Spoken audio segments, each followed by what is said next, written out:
Hello, everyone. Thank you so much for investing your time to meet with us today.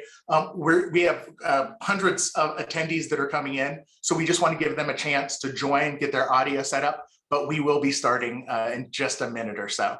So just give a chance for everyone to join and we'll get started. Thanks so much.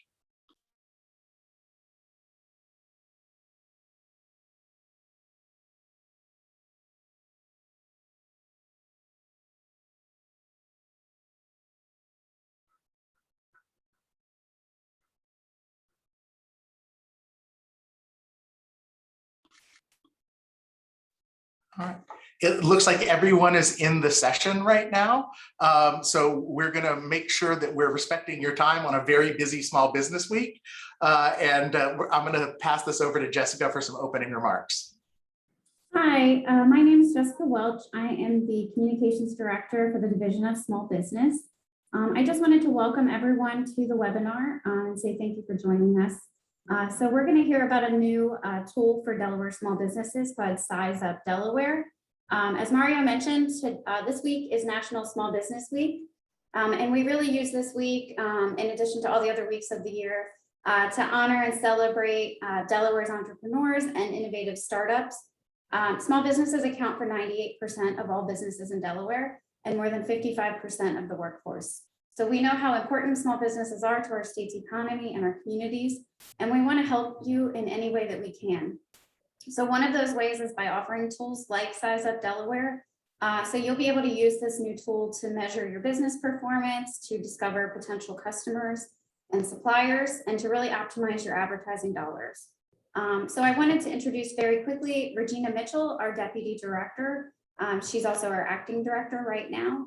So Regina and I and my colleague Gary Haber as well, he's our communications manager. We're really here at the division to help you in any way that we can. So we're excited to get started with today's webinar and to have Mario and his team really show us what SizeUpDelaware can do. So I'm going to pass it over to Mario. Thank you so much, Jessica. I'm going to go ahead and share my screen with you right now. Now, a lot of you are expecting a live demo, so I promise we're going to keep the PowerPoint light, but we want to make sure that there's some context for as we discuss the tool. So the first thing that I want you to understand is that SizeUp is a business intelligence tool. It is the same type of data that your really big businesses, your national businesses, your franchise businesses are using to optimize how they operate their businesses. The difference is those businesses either have back office, business analysts or people with MBAs or degree in quantitative analytics that they're paying six-figure salaries to, along with benefits, or they might even go out to the big consulting firms, the Deloittes, the McKinseys of the world. The state has invested in your success by putting the same type of tools in your hands at a time that works for you.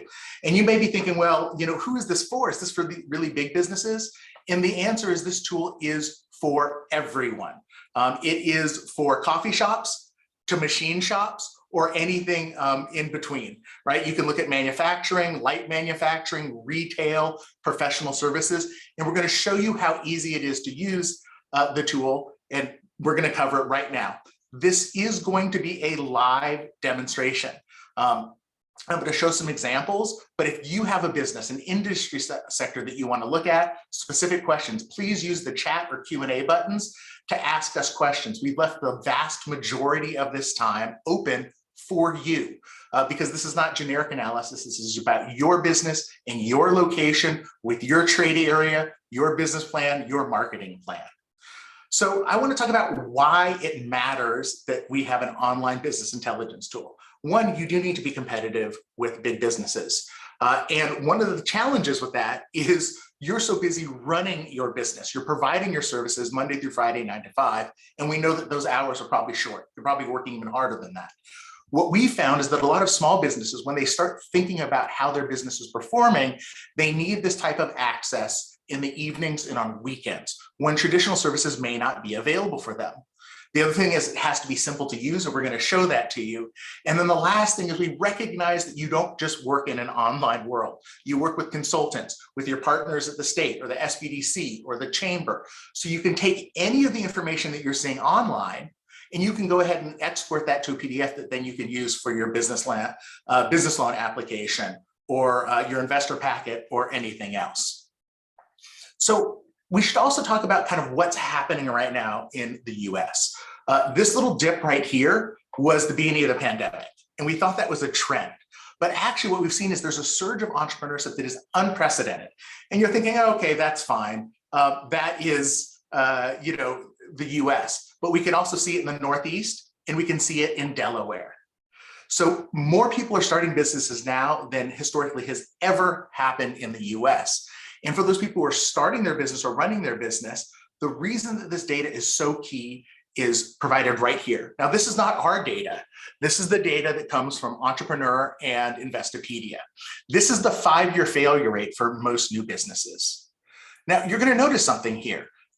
They're not all ending for the same reason. About a third of the businesses that fail are going to fail because they're simply selling the wrong product or service for their market, right? If you're selling horseshoes when people move to cars, it's not a good time. Or if you can imagine the pandemic, if you're trying to rent DVDs or videotapes when everyone's moving to streaming services. But about 2/3 of the businesses that fail, they fail because they don't have the data to make more optimal decisions. Imagine if you're starting a business and you hire too many people. That initial investment that you have, that seed capital, your burn rate might be too high before you have a chance to let your business grow. On the opposite side, maybe you only hire 3 people and the average business has 10 employees. You might have poor customer service issues at the beginning because you're understaffed and it's hard to recover from those 1 or 2-star reviews. So we really want to make sure that you can access the information that you need about your business in your location, in your industry to power your success. And so I'm going to take you through the tool at this time and share with you how the tool works. Again, any questions, please put into chat. We'll all be here to support your questions. So I'm going to go ahead and take you to the tool right now. If I can just get a quick head nod to make sure that Zoom is showing the screen, great. So this is SizeUpDelaware. And as I said, it's really simple. The only thing you need to know is what you're doing and where you're doing it. So we could look at, say, restaurants, and we could look at Wilmington or Dover or anywhere. You just go ahead and enter the name. And then you choose the type of analysis that you want to do. We're going to cover all 4 modules, but right now we're going to go to the benchmarking tool.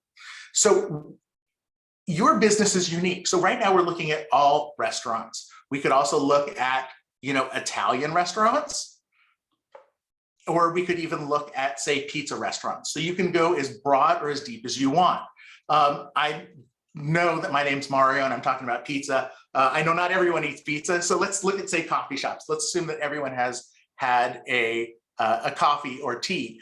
And I'm going to make this really interactive right now because I'm going to ask you, the audience, what you think the average revenue is for a coffee shop in Wilmington. Do you think it's $250,000, $500,000, $750,000, $1 million, or $1 million plus?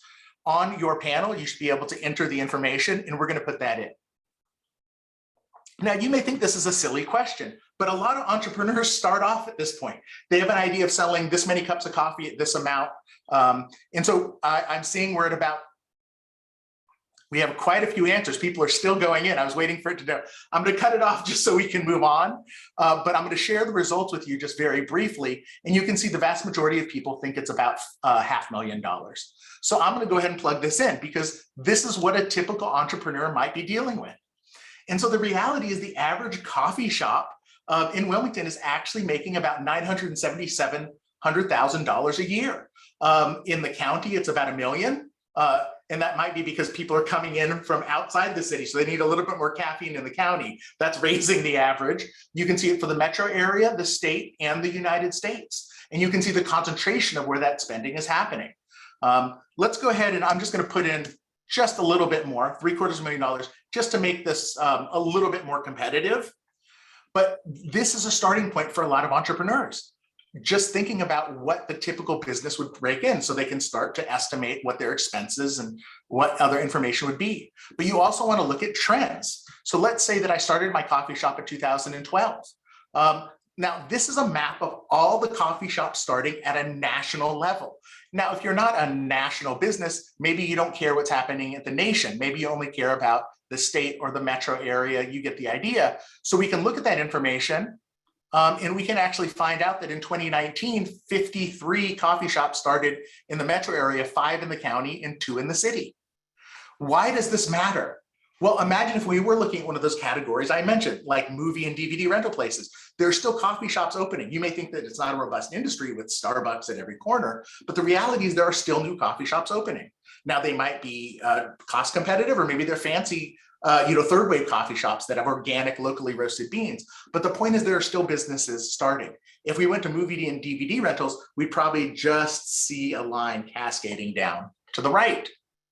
Salary can also be very opaque for a lot of businesses because they don't have professional HR teams telling them how much, the average person. So in this case, a barista, $20,000 may not seem like a lot of money, but that's actually a very competitive salary. And you can see where you'd expect to pay more or less within given regions.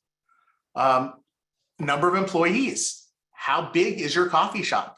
I think we can all agree 7 people is a small business. I have news for you. That's an incredibly small coffee shop. It's half the size of the typical coffee shop in Wilmington. And this is why this information matters so much. So we've looked at salary, we looked at revenue, and you may be sitting here going, wow, I'm not doing really well. I'm only making 3/4, roughly of what the average coffee shop makes. And I'm paying more. But as I mentioned, maybe you are that specialty coffee shop. Maybe your value proposition is different because guess what? While your revenue may be below average, your overall cost effectiveness is better than average. You're 16% above average. And that's because you're a unique business, right? Maybe you have table service or something else. So your per check amount is greater. We can also look at revenue per capita. We can look at local turnover. So imagine, if you will, that you're that typical coffee shop with about 14 employees. And you're like, wow, I'm really frustrated. I'm having to replace like 3 to 4 employees per year. And I'm trying to, deal with the fact that I have to recruit and retrain people. Objectively, through the lens of data, you should be losing more than that. So what you thought was a problem point for your business, through the lens of data, is actually a testament to your success of your product, your service, the culture that you have that's allowing you to retain more than your fair share of talented workers, whether it's a coffee shop or you're making things. Healthcare costs is another factor. A lot of small businesses don't know that they can aggregate themselves with other small businesses. And so they know what they're paying, but they may not know what's average within their industry or their location. In workers' compensation. So we could dive into each of these and we can look at a dashboard. So you see right here, again, this isn't a demo. This is so you can use the tool. So I'm going to show you the summary view. Why does this matter?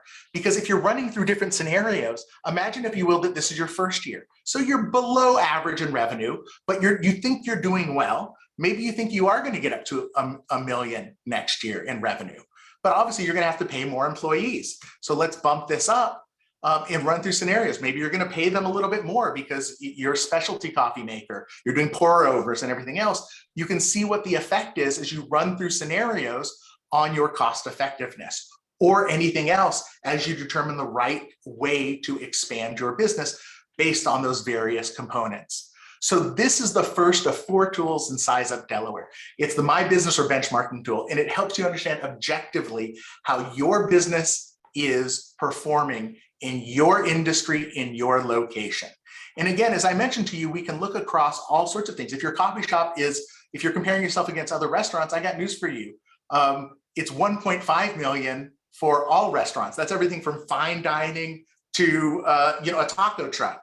Or we could go deeper and we could look at Italian. We can see Italian's almost $2 million. Or as I mentioned, we can go to pizza. And we're going to find out that there is more money. If the only thing that mattered to you is revenue, there's more money in fettuccine Alfredo and chicken parm than there is in pep and mushroom. Depends on what your grandmother's secret recipe is. The idea is you can go from any industry. We could go to machine shops. And you notice you don't have to know your SIC or NAICS codes. We know that 95% of small businesses don't know what that is. And if they do know what it is, they may not know what there is. So you just type in plain English what you need, and you're going to get the results that you need. So I just wanted to pause here. We like to look at the Q&A and chat here. So I'm glad that people are enjoying this tool. I can talk a little bit more about data later. That is a larger issue, and I want to make sure that we give it the proper attention that it deserves. That said, we have hundreds of different data sources. And so it's going to depend on which part of the application that you're looking at. So let's actually go to the competition tool, and we'll be able to talk about that a little bit more. So the example that I just gave you was a classical, what we call B2C, right? Business to consumer example. The competition tool can be used for that. So we could look at consumer expenditures. So let's go ahead and look at consumer expenditures. Let's say I was a coffee shop. I could look at food away from home. So this is dining out, and I can zoom in and I can see where people are spending money, more or less on that category. But this tool is more powerful than just that. And you have a tool that's even a better heat map than what you're seeing here. The nice thing about this is the ability to overlay that information. So I just want to point that out, but we'll get into heat maps a little bit later.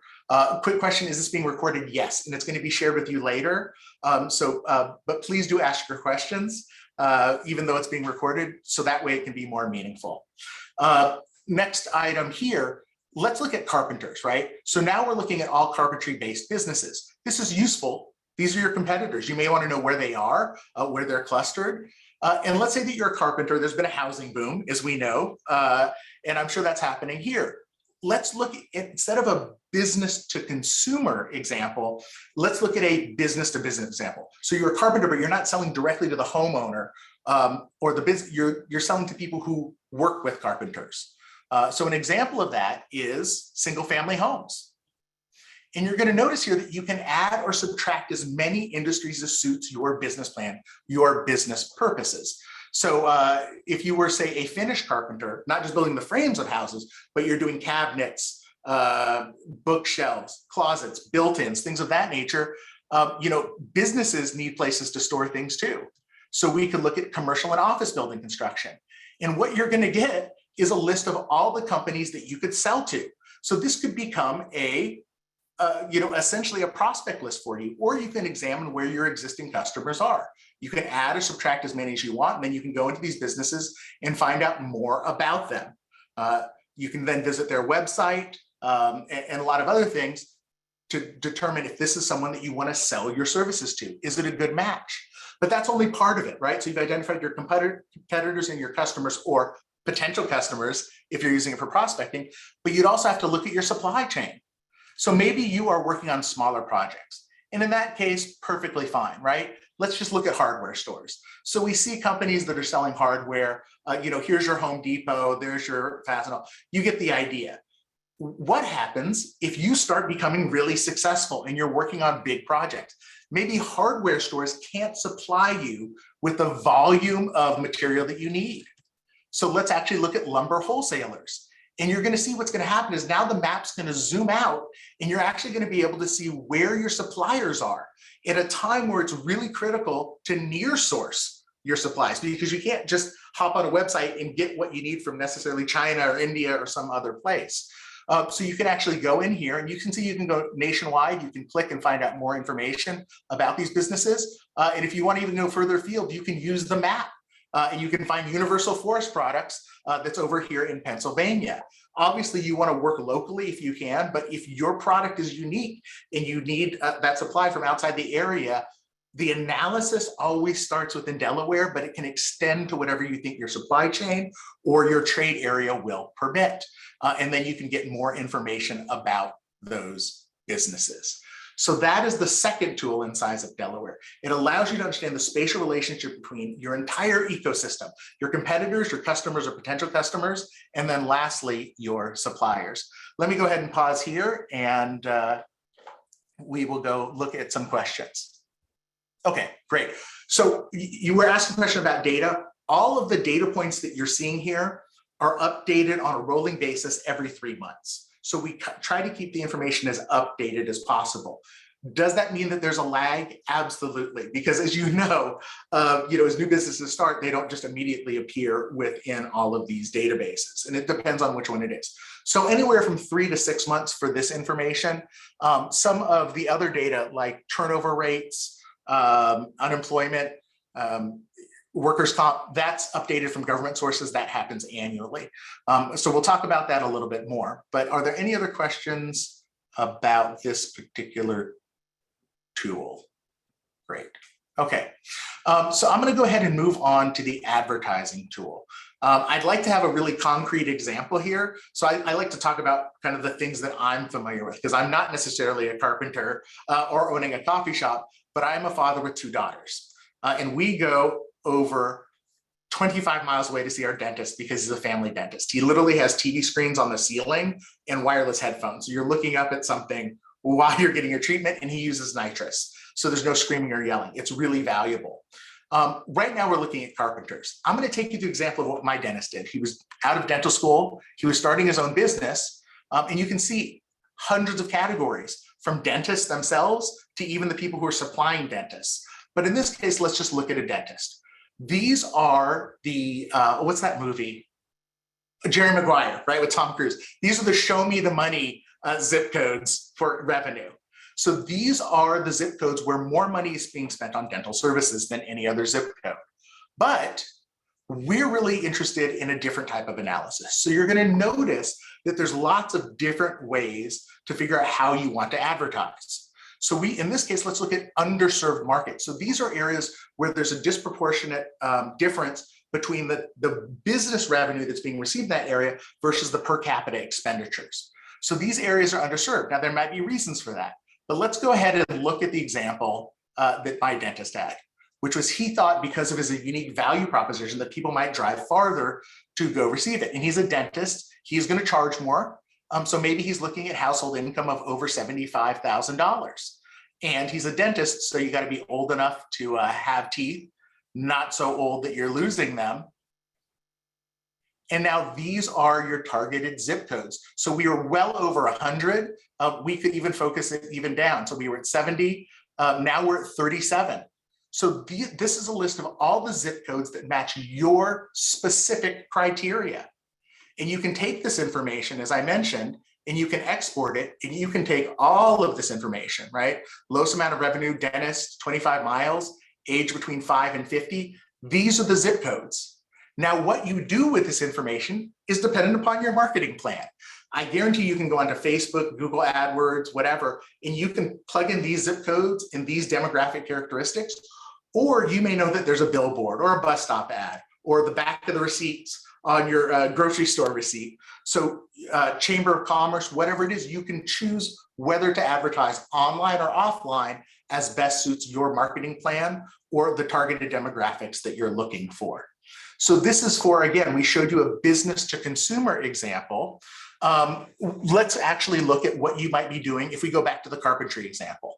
So in this case, we're going to reset the filters. Let's say that you are a carpenter and you're trying to target companies in single family house construction, but you're a smaller group. Maybe you have a 5-person crew. So you're not trying to necessarily sell your services to like Lennar or KB Homes, but more kind of boutique manufacturers. So in this case, maybe what we want to identify are small single family house construction companies with smaller teams as well.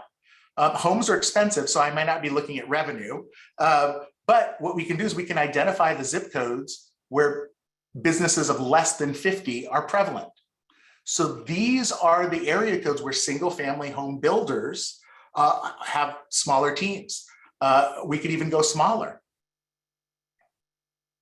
And now we're looking at these 9 zip codes, everywhere from Delaware City up to whatever you think your trade area is. So the tool can be used for consumers, or it can be used for business advertising. It's just going to change where you're advertising, because instead of advertising in Facebook or the newspaper, you might be advertising on LinkedIn or trade magazines or things of that nature. But you can do the analysis either way. So that is the advertising tool. I hope that was a helpful overview for you. What you're going to realize is that you can actually compare and contrast this data across the modules to do an even deeper dive. In time permitting, we will get there. I see some questions coming in right now. I want to let you know that we see them and we will get to them as soon as we can. But I want to pause since there's nothing specific about the advertising question or module. I want to go ahead and head over to the demographic tool. Okay, so this is the demographic tool. You certainly can do analysis by place. Businesses don't necessarily care about political boundaries, as you can imagine, right? So we can look at all sorts of different metro areas or whatever. But as a business, I never really cared about what city line or county line I was crossing. When I want a cup of coffee, I'm going to go get my cup of coffee. So I think there's lots of really interesting ways that we can do analysis that's a little bit more specific. So let's look at 1200 North DuPont Highway in Dover, Delaware. We could do a demographic overview within 10 miles. And what we're going to get is information about this specific address within 10 miles. So we can see the breakdown of gender, age, lots of things. We also, not all of us walk or fly. So a lot of us drive. So we could say instead of 10 minutes or 10 miles, we could do 15 minutes. You'll notice that you can toggle between miles and minutes here. We can look at consumer expenditures. So now we're looking at this specific area in terms of consumer expenditures. We could dive in and say, hey, I'm selling, I'm a restaurant as opposed to a grocery store. We can look at the concentrations for that particular category. But I want to show you a really cool tool that you can dive into, and that's the within a boundary tool. So you can actually see for a place and around address within a boundary. So if you really know your market, you know exactly where you think your product is going to sell, or in this case, I'm going to show you how you could look at labor sheds. So labor sheds, like where are the people who are going to come work for me, which is something that a lot of businesses are struggling with. So let's say that you think people are going to come down here, they're going to avoid this area, but there's some construction. Well, you get the idea. You can create whatever weird shape that you want. You could set the labor force. If you're unhappy with that, you can make it a little simpler. And now we're going to do analysis on this particular geography, right? So we know that within this geography, there are 2,398 businesses employing 22,019 people. That's great. But in the same way that you can dive in, you could look at all the businesses by size or by the type of industries that they're in. Before I showed you something, I said, oh, you can look at restaurants, Italian restaurant, pizza restaurants. We can do the same thing here with our labor shed. So right now, we could look at mining and extraction. If I'm not interested in miners, all one of them within this area, we could look at manufacturing or construction, whatever category you want, or we can even dive deeper. So let's say I'm building bridges as opposed to homes. I can go ahead and click this, and I'm going to see where all of those people who are construction workers are living. Right? I can see the concentrate, I can see the aggregate numbers, or I can look at a percentage of the population that's there. So I would target my recruit efforts over here on this, upper northeastern side. It just depends on the type of analysis that you're doing. So you can dive in here and you can see the concentrations, you can move the map, and you can see as we get right here into Dover, that if I was looking for construction workers, I'm going to look more on the eastern side of downtown than perhaps the western side. This works for all the categories. You could look at in consumer expenditures, and let's say that you were targeting a specific age group, you could do demographic overview. And then you could say, well, I'm targeting 30 to 39-year-olds. You can turn that on. And you can see where more 30 to 39-year-olds are if that's your target demographic. Or perhaps you're targeting families. So you're looking for 4-person households. You can see that concentration both as the percentage. So in this area, I'm looking at like around 1 out of every 4 people is going to be in a 4-person household, or I can look at aggregate numbers by toggling this switch? The answers can come from SizeUp, but the questions are going to come from you, your expertise about your business in your location with your plan. So that was a quick overview of all 4 modules. Just as a quick review, the benchmarking tool, the first tool, takes you through objective data about how your business is performing.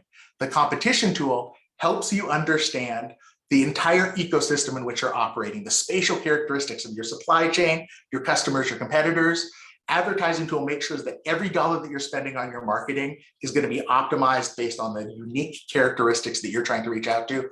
And the demographics tool allows you to do a deep dive by whatever type of geography you want and put all together. That's the information that we can give to you so that you can be one of those businesses that instead of dying, survives. And if you're surviving, you can thrive by optimizing your decision making. So we saw a lot of questions coming and we want to make sure that we can answer them. And Armando, maybe you can help me out here with prioritizing the questions that came in. Yes, so there were 2 that were answered already. However, I think it's worth repeating. So Mario, what is the cost of the tool and how can you sign up and start using it? Well, so that is a policy question that I'm going to refer over to Regina and Jessica. I think you're going to like the answer, but I think that's information that they're going to share with you. Yes, so this tool is free for small businesses. Like I said before, we're really trying to find different things that we can offer small businesses throughout the state to help you take your business to the next level or help you, really reach out to your customers or others. So this is free. And you don't have to sign up. You can just go on the website. It's delaware.sizeup.com. Armando has stuck it into the chat there. So it's live now. It's ready to go. So we encourage people to get on there. And Maria has already started clicking in it. So everyone else, please feel free to use the tool for free. Great. Now, another question for you, Mario, was referring about the data. They wanted to know how often this was updated. Sure. So let me actually walk you through the tool and let me pull, I know I said it was gonna be a live demo, but sometimes you just gotta go to PowerPoint. So let me pull up these slides and let me see if I can share that information with you. Okay. So when you think about data, we have hundreds of different data sources. It depends on the part of the application that you're looking at. We tend to think of things in terms of buckets. And I think the information that you're really interested in is primarily the industry, demographic, and geographic data. So the industry data that I showed you, and again, everything from attorneys to manufacturing, it comes from different sources. So as you know, if you're an attorney or a CPA, you have to pass the bar exam. You have to take your accounting exam. So it can come from professional licenses. It can come from business licenses. It can come from loan applications, insurers, lots of different things. It depends on the industry that you're in. If you're a public corporation, and I know there's quite a few in Delaware for obvious reasons, then you have to file your quarterly stock statements. And so the information comes from multiple private and public sources. That information is updated every 3 months, as I mentioned. The one thing that I do want to point out is that we respect the privacy of the individual businesses. So while the revenue numbers, employee numbers, those are aggregated at the city, county, metro, state, national level, we never show individual business information. We'll show their contact information if you want to dive deeper, but we don't reveal individual businesses information. It's always at the aggregate level. In terms of the demographic information, so that could be anything from the consumer expenditures, that information is updated every 6 months. It is based, as most data is, on census data or partnerships with, as you know, if anyone's bought a house recently, you go to multiple data vendors and they throw out your lowest score and things of that nature. So we've aggregated that information. It gets updated every 6 months. So for consumer expenditures, demographic, business, and labor information, that's updated on a rolling basis every 6 months. The information that you saw on the benchmarks, we'll take you back there, that's updated annually. It comes from the Bureau of Economic Analysis or labor statistics. It's going to depend on what part of the tool that you're looking at in terms of how frequently the data is updated. So again, revenue numbers, it comes directly from the individual businesses that you can see here, but always at an aggregate level. If we go back down here, For instance, on turnover or revenue per capita, this information is updated annually. Healthcare costs, things of that nature that are coming from government sources. So we invite you to use the application and return to it, because as the data is updated, obviously your benchmarks will change. And we are looking to everything, as I mentioned, we really respect business privacy. So as you enter this information, that's your information. It's not being shared. Obviously, we aggregate the information so that Regina and Jessica can know that more beauty salons are using the tool than extruded plastic manufacturers, but it's always aggregate. It's not an individual thing. And that's just so they have the information about who's using the tool so that they can help those industries continue to use the tool. So it just depends on which aspect. I hope that answers your question. If it didn't, let me know. Otherwise, I think that is the long, short answer on data. Thanks, Mario. I think you did a great job on that. While we're still on the data question, can you talk about if a business is showing up that is no longer in business, or one that's not appearing that has recently opened? Sure. So we do partner with all of the major national data vendors, same ones that use as a base layer, Google Maps or Apple Maps or Yelp. There's a help button. You can go to our support site. We don't sell your data, but we will provide it to our data partners so that information can be updated, as quickly as possible. Again, there is a lag. No data is perfect, but we do the best that we can. So you can email us or you can use the forms on our help site to get that information in there. The one thing that I do want to point out is you may need to look across multiple industries. I mean, this is going to sound silly. We at SizeUp, we are a software publisher as opposed to a software developer. Why? Because the Hartford was our insurer, and I said, which one has our lowest premiums? And so that's how we registered it. You might be a coffee shop, and I do want to actually take you into the tool again, just to show this so it can be clear to you. You define what you are. So if I take you back into the tool and you're looking at your competition, you might not find yourself, right, in the category that you think, because are you a coffee shop? Or are you a diner? And that's okay if you are, because you can add that industry. Or maybe you're a cafe.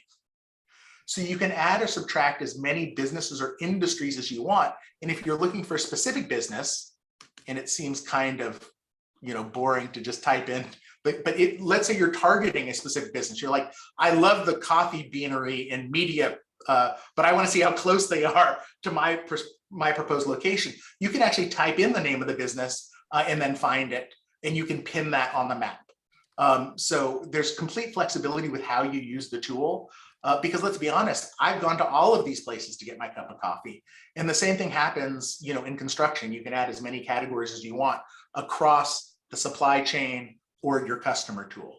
So don't be afraid to enter a different category. Maybe when you look at my business and you're like, that doesn't seem right to me. That revenue doesn't equal my experience. Well, go ahead and see if diners are making more or less. Yeah, by about $1.5 million more than a coffee shop. So if you're selling food, if you have table service at your coffee shop, maybe a diner is a better fit. There's no limit on the searches you can do. It is literally invested in by the state to support you. So look at different scenarios and find the one that matches the best fit for your business, your value proposition. All right. Was there another question?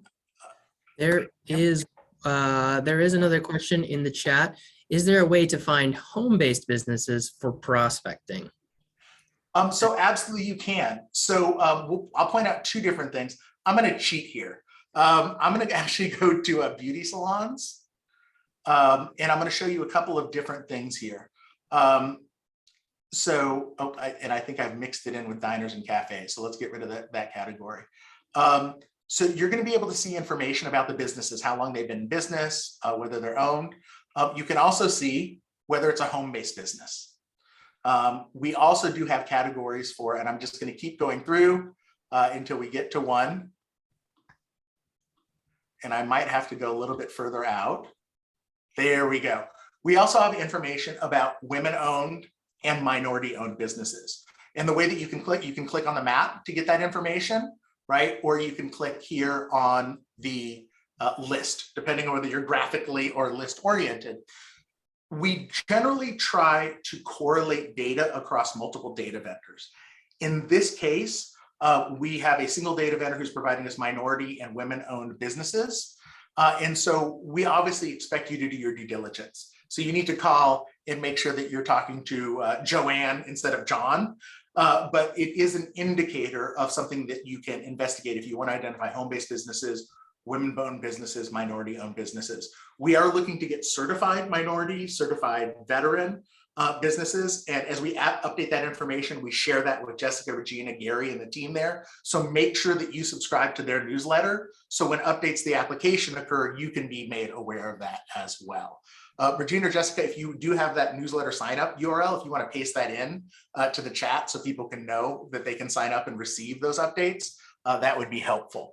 So I hope that answered that question about that particular item. And then there was a question about schools. So yeah, if you were selling to schools, yes, you absolutely could look at schools and you can look at all sorts of different schools, and you can look at public elementary schools. As I mentioned, the application can be as broad or as deep as you want it to be.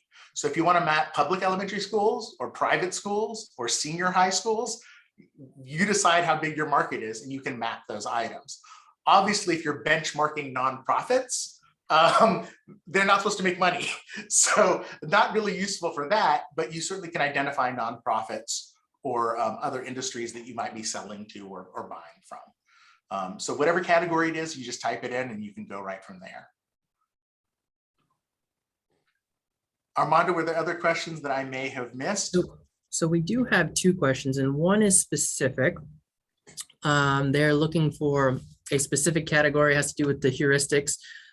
They are a window treatment fabricator, and they could not find their category choice. Sure. So it may be in a different category. So window treatments, as my wife tells me, is part of that interior design category.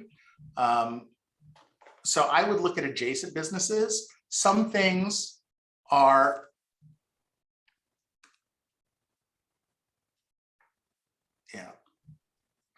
so you might want to start typing things in. I'll give you an example of this.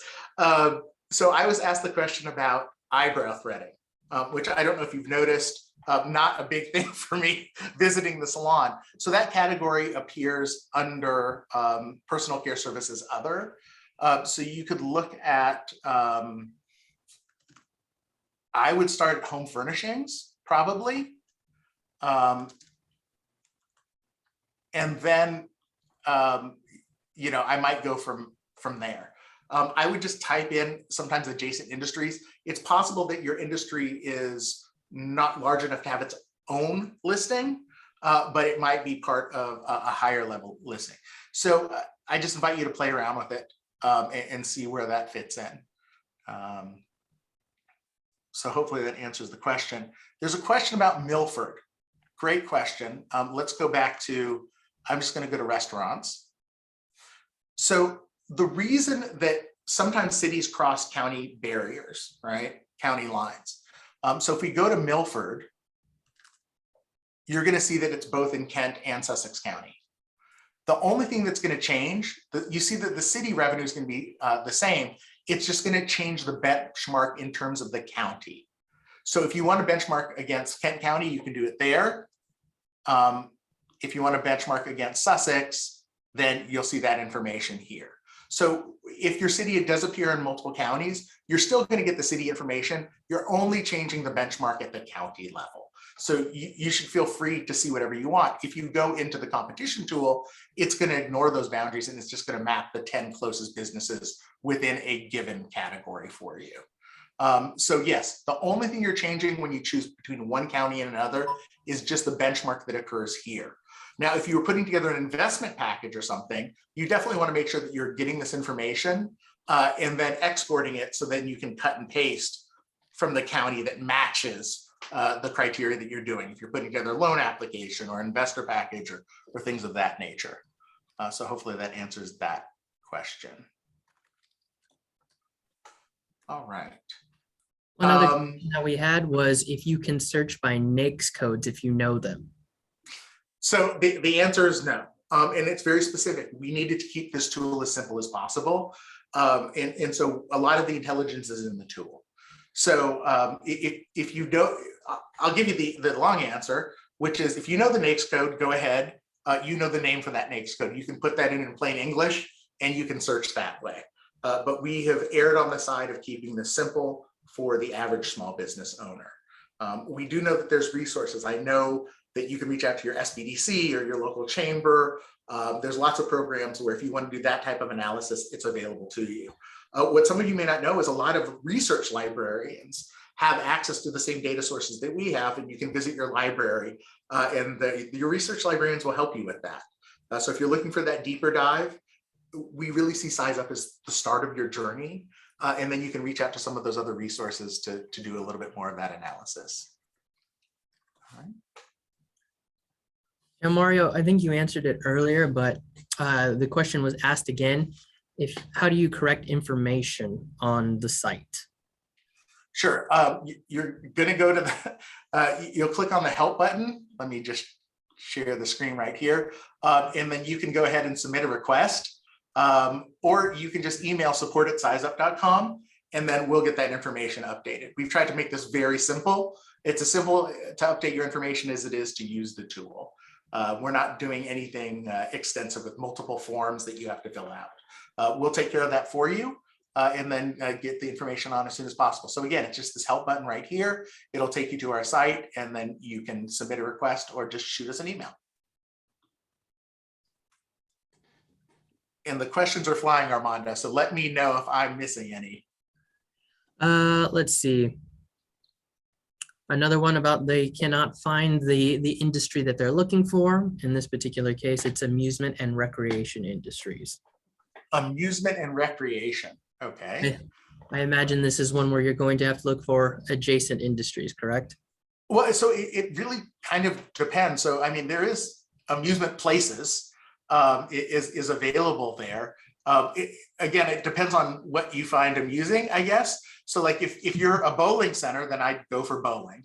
And if it's recreational, then it just depends on what you're looking. But if, again, so we can look at everything from amusement recreational services, amusement parks, coin operated, which I used to call an arcade. But you get the idea. It just depends on the category that you're looking for. You know, so let's say that you are into boats, then, you know, you could look at boat builders repair services. To me, that is amusing. That's what I like to do when I'm on the East Coast, but you get the idea. You can actually look at boat dealers, or if you are a, let's see, performing arts center, then you can look at it that way. I think it just depends on what it is that you're doing.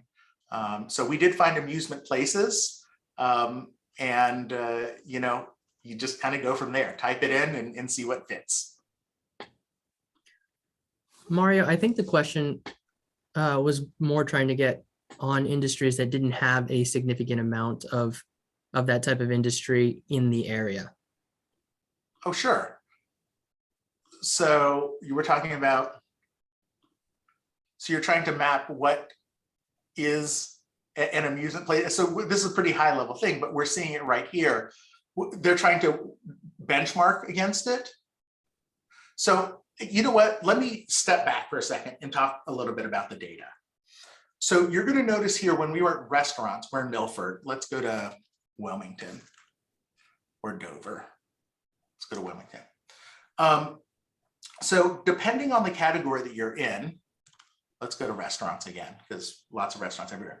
You're going to see that you have a benchmark at the city, county, metro, state, and national level.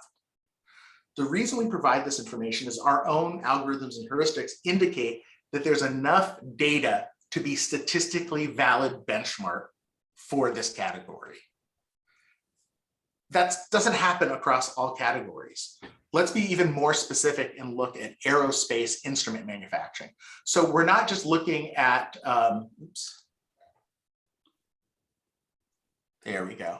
Okay, so you get the idea is there's actually not enough information to provide that benchmark at the city or county level. So it's going to go right to the metro and national level. So we want to err on the side of giving you meaningful, actionable data. And as such, we're going to show it to you at the smallest geography that makes sense. So, with amusements, we saw where it was happening. Now we're looking at Dover, and you can see it's a national, but we can look at all sorts of categories. I'm trying to think of something that I'll be a little bit ridiculous and go to dairy farms, but you get the idea. You're going to see a listing at the county or metro level, but not at the city level, because there's not enough dairy farms in Dover itself. Or maybe there are, and we have to look at our models, but I'm feeling fairly confident that there's not a ton of dairy farms in the city limits. So we'll always err on the side of giving you the information that's most accurate at the smallest possible geography. And so that happens dynamically. So Armando, I think that hopefully answered the question. Yes. All right.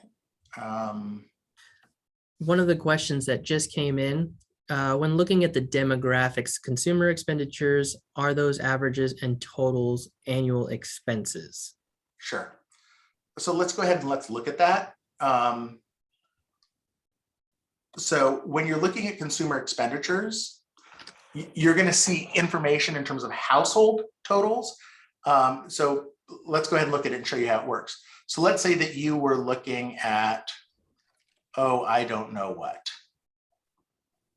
Someone mentioned something earlier. Let's look at, there we go.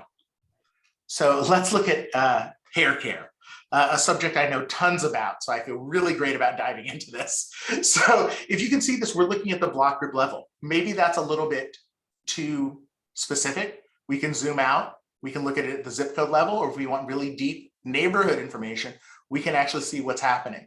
So the answer is these are total expenditures here on this heat map. So you're seeing that the households in this area are spending between 30.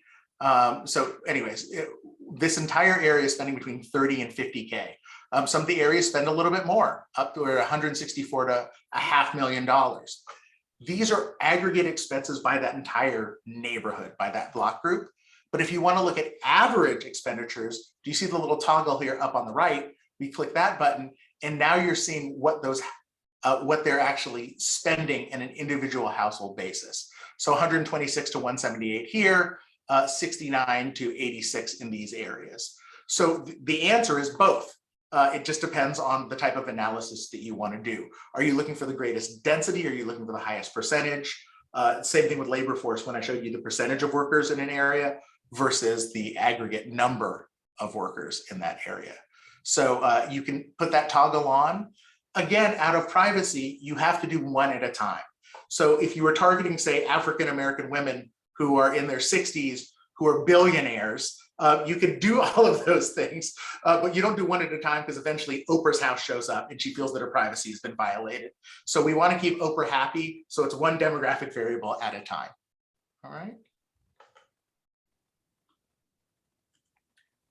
All right, Mario, I'll go ahead and leave off with a fun question, because I know that we have to get to closing comments. And I think this is a fun one, especially because the tool is so robust. If you had to point out a pitfall or a shortcoming of SizeUp, what would it be? I think I think one of the great things about SizeUp is it's designed to be used in a simple fashion, in a very straightforward manner. I think if you're looking to be a power user, you certainly can dive in deeply and you could overlay multiple points, but that's not the intention of our application. So for power users, those are also people who are going to know all about data sources and dive in. So I would say the shortcoming is we've made this simple on purpose. So if you're a power user, start with our tool, but do head out to your library or many of the sites that you can use. And I'm sorry, you're asking what is the strength of our tool?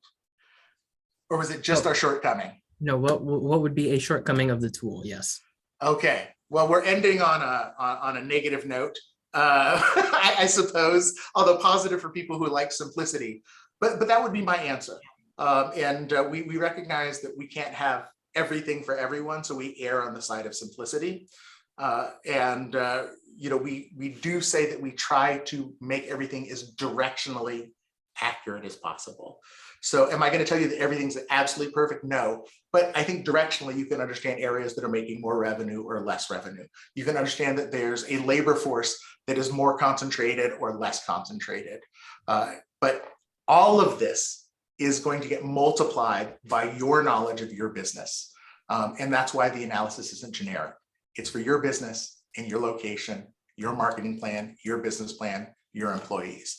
And we hope that by putting this into your hands, we're really going to help you make optimal business decisions to increase your success for your local businesses. And that's an investment that Regina and Jessica, Gary, and the team of the state have made for you. I know that we had only a couple minutes left, and Regina and Jessica have some follow-up items that they wanted to discuss. This recording will be made available probably in a day or two, and I'll turn it back over to them for closing comments and next steps. Sure. So the video will be posted once we get it from Mario and his team. We'll post it on our website at business.delaware.gov. There is a SizeUp Delaware link under our services tab. So if you go to that website, you'll see the video on there. And there's a little bit more information about SizeUp Delaware on that page as well. But if you have any questions, you are welcome to shoot us an email at business@delaware.gov or give us a call at 302-739-4271. We're available anytime. So please feel free to reach out to us if you have any questions as you work on this tool or any other questions for your business. Thank you all so much. Happy Small Business Week. And we wish you all the best in all of your endeavors. Take care and stay safe. Bye.